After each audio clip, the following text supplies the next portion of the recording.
வணக்கம் நேயர்களே, இது உங்கள் சானல் ஜி. இன்றைய நவராத்திரி திருவிழா நிகழ்ச்சியில் நானொரு விளையாட்டு பொம்மையா, நானொரு விளையாட்டு பொம்மையா, நானொரு விளையாட்டு பொம்மையா, ஜெகன் நாயகியே உமையே உன்னுக்கு நானொரு விளையாட்டு பொம்மையா, ஜெகன் நாயகியே உமையே உந்தனுக்கு நானொரு விளையாட்டு பொம்மையா, நானொரு விளையாட்டு பொம்மையா. நான் நிலத்தில் பல பிறவி எடுத்து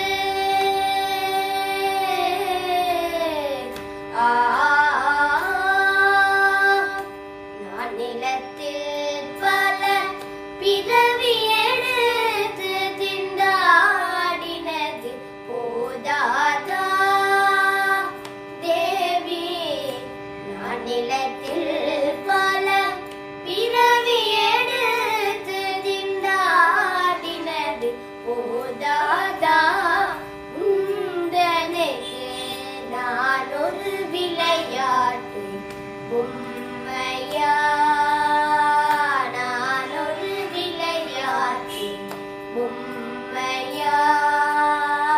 அருளமுதை பருக அம்மா அம்மா என்று அலறுவதை கேட்பதானந்தமா, அருளமுதை பருக அம்மா அம்மா என்று அலறுவதை கேட்பதானந்தமா. ஒரு புகழின்றி உன் திருவடி அடைந்தேனே, திருவுளம் இறங்காதா தேவி, ஒரு புகழின்றி உன் திருவடி அடைந்தேனே, திருவுளம் இறங்காதா உந்தனுக்கு நானொரு விளையாட்டு பொம்மையா, ஜெகன் நாயகியே உமையே உந்தனுக்கு நானொரு விளையாட்டு பொம்மையா, நானொரு விளையாட்டு பொம்மையா, பொம்மையா, பொம்மையா.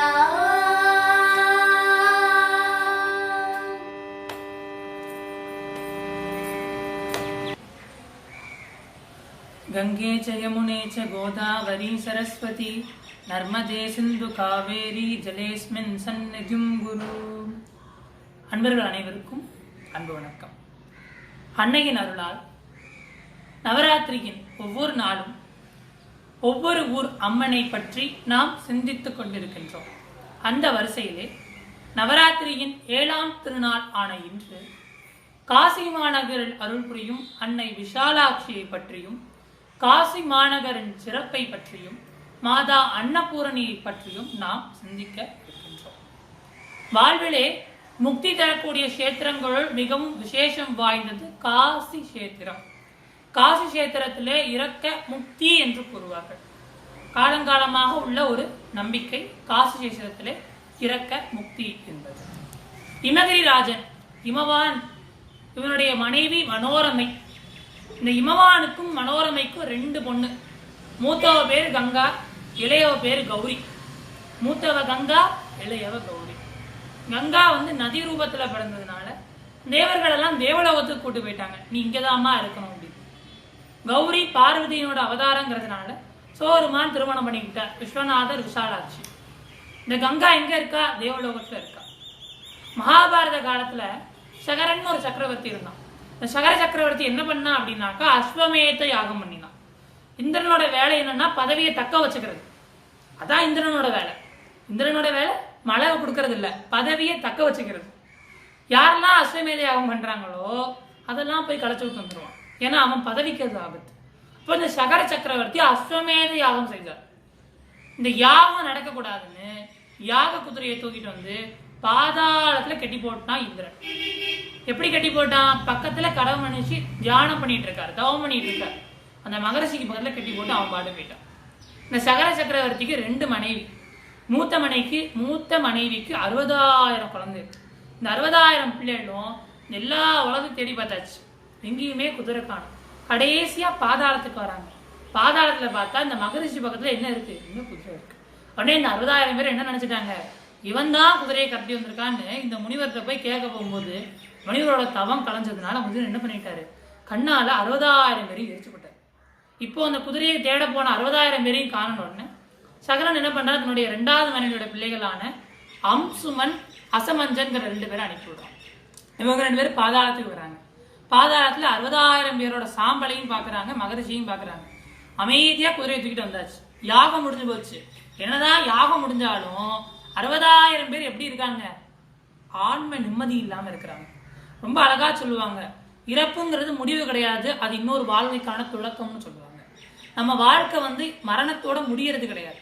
நம்ம வாழ்க்கை மரணத்துக்கு பின்னாடி ஒரு வாழ்க்கை இருக்கு. ஆக இந்த 60,000 பேரும் நிம்மதி இல்லாம அலைஞ்சிட்டு இருந்தாங்க. அப்ப என்ன பண்ணா, இந்த அஸ்வமேத யாகம் பண்ணியும் முன்னியம் இல்ல அப்படின்னு சொல்லி அம்சுமன் இந்த இதுக்கு என்ன வழி, 60,000 பேரோட ஆன்மாக்கு எப்படி சாந்தி விட்டுன்னு தேடுறான், முடியல. அம்சுமனோட மகளான திலீபன் அவனும் தேடுறான், முடியல. கடைசியில பாகீரதன் திலீபனுடைய மகன் இவன் என்ன பண்றான், பிரம்மாவை நோக்கி தவம் பண்றான்.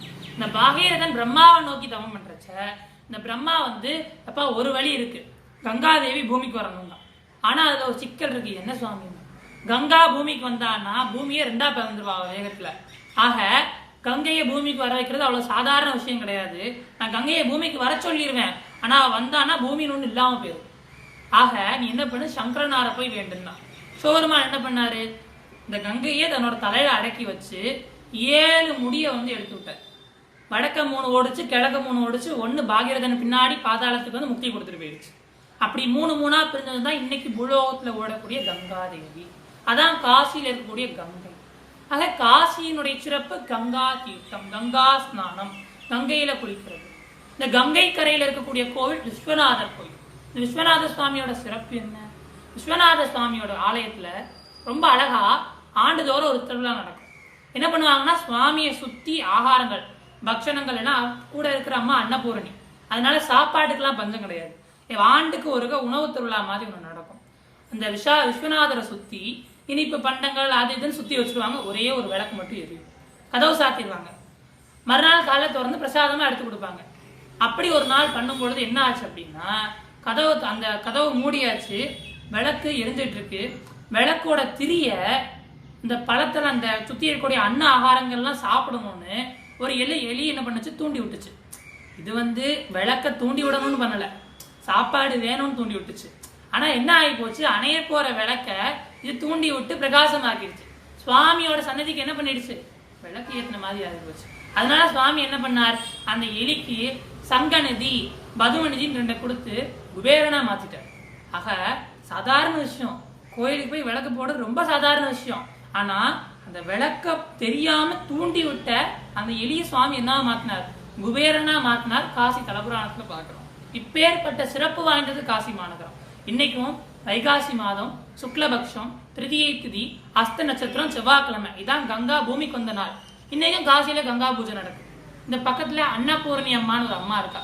அவளுக்கு என்ன சிறப்பு, இந்த உலகத்தில் இருக்க எல்லா ஜீவராசிகளுக்கும் படியளக்கிற பரமேஸ்வரனுக்கே படியளக்கிறவ அந்த அன்னபூரணி. அதனாலதான் அவளுக்கு பேரு அன்ன பூரணி, பூரணத்தை தரக்கூடியவள். போதுங்கிற மனசு எப்ப வரும்னா அன்னதானத்துல மட்டும்தான் வரும். ஆக அந்த பூரணத்திற்கு சொந்தக்காரி இந்த அன்னபூரணி. நித்யானந்தகரி, வராபயஹரி, சௌந்தரிய ரத்னாகரி, பிக்ஷாந்தேகி, மாதா அன்னபூர்ணேஸ்வரின் அன்னபூர்ணாஸ்வரம் சொல்லுவோம். ஆக இந்த உலகத்துல இருக்கக்கூடிய அனைத்து உயிர்களுக்கும் அன்னத்தை தரக்கூடியவள் இந்த அன்னபூரணி.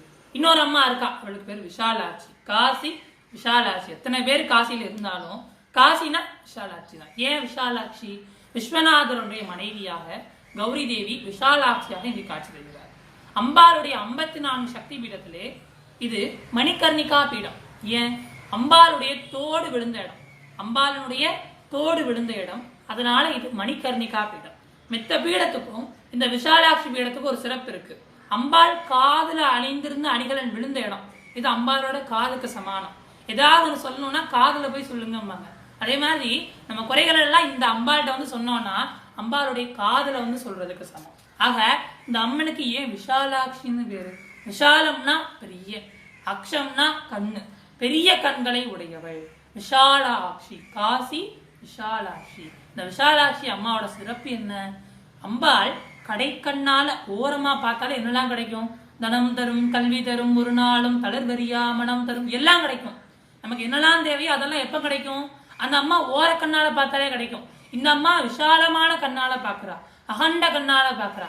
ஆக இந்த காசிக்கு போய் விஷாலாட்சி தரிசனம் பண்ணிட்டு வந்தோமே ஆனால் நம்ம வாழ்விலே நிம்மதி பிறக்கும். காசி விஷாலாட்சியை நினைக்கும் பொழுது நம் வாழ்விற்கும் முக்தி கிடைக்கும் என்பது காலகாலமாக உள்ள நம்பிக்கை. நாமும் இன்றைய தினம் காசி விஷாலாட்சியை நினைத்து அம்பிகையை மனதால் வழிபட வாய்ப்பு அமைந்தது. அதற்கு அன்னையின் அருள் துணை நின்றது. அன்னையின் அருளை வேண்டி விடைபெறுகிறோம். நன்றி, வணக்கம்.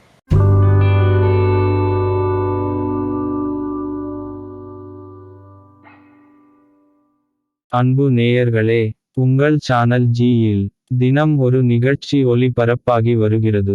உங்கள் கருத்தை எங்களுக்கு எழுதி அனுப்புங்கள். எழுதி அனுப்ப வேண்டிய முகவரி: podcastchannelg@gmail.com